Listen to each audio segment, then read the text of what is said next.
আমরা বলতে চাই যে এই যে এদের তো একটা বিচার না হলে এরা আসলে কখনো মানুষ হবে না। আসিয়া যে মারা গেল, আসিয়াকে কিভাবে মারা আসিয়া বিচারটা যদি ওই ধর্ষণকারী বিচার তাড়াতাড়ি হয়ে যেত তাহলে কিন্তু পরপর আর এই ঘটনাগুলো ঘটতো, যেটা আমার শেখপুরে ঘটেছে, মবেশিয়ে ঘটেছে, এরকম 8 বছরের বাচ্চাদের, বয়স্ক মানুষও এরকম মারা গেছে। কুমিল্লাতে একজন মেরে ফেলেছে, মেরে ফেলেছে। আমাদের দেশটা তারেক রহমান যখন একটা পেপারে দেখেছেন বা টিভিতে দেখেছেন, উনি সঙ্গে সঙ্গে কালকে আমাকে ফোন করে বলেছেন যে আপনি বলেন যে আমি তাদের পাশে আছি। তো আমাদের চেয়ারম্যান তামান্নার পাশে আছে, তামান্নার পরিবারের পাশে, সেজন্য আমরা আসতে এসেছি। আমাদের গিয়াস ভাই কিন্তু আমাদের এলাকার মানে এই এলাকার রাজনৈতিক কিন্তু তাদেরকে সাথে নিয়ে আমরা জানাতে এসেছি যে তারেক রহমান এই পরিবারের পাশে আছে।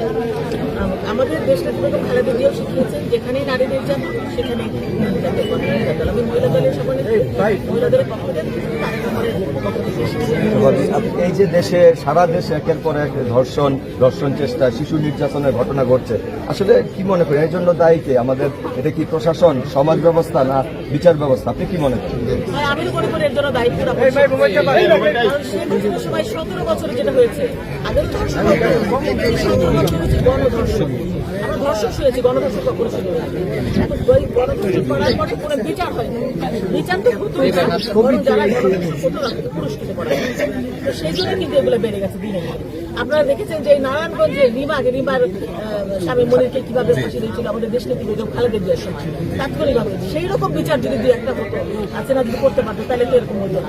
এখন এই নতুন যে সরকার আসছে, আমি আশা করবো অনেকে বিলম্বে, কারণ এই যে সময় না করে, কারণ প্রমাণের দরকার নাই, তো প্রমাণ তো হাতে হাতে দরকার পড়েছে, হাতে হাতে জনসমক্ষে লক্ষ লক্ষ কোটি কোটি জনগণের সামনে একদম ফাঁসি ঝুলানো উচিত, যে হাজার হাজার জনগণ দেখবে।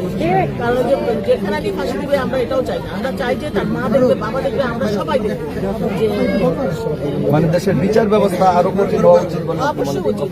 যদি এটা আইনে কাভার না করে, নতুন সরকার এসে নতুন আইন করবে, কারণ জনগণের যেটা চাবে সেটাই আইন, সেই যে আইনে তাহলে ইসলামিক আইনে করুক।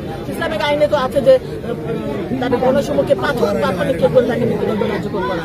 যে আইনেই করুক, এই আইনটা কার্যকর করতে হবে, জনসমুখে করতে হবে। আমি এই সরকারের কাছে আশা করবো যে খুব দ্রুত এই বিচার কার্যকর করবে, কারণ এরকম বিচার যদি জনসমুখে করা হয় তাহলে কিন্তু অন্য যারা এটা অ্যাটেন্ড নিবে তারা কিন্তু 10-12 চিন্তা করবে, ভয় পাবে, তো সেটা অবশ্যই করে যাবে। আর কোনো প্রশ্ন? ঠিক আছে।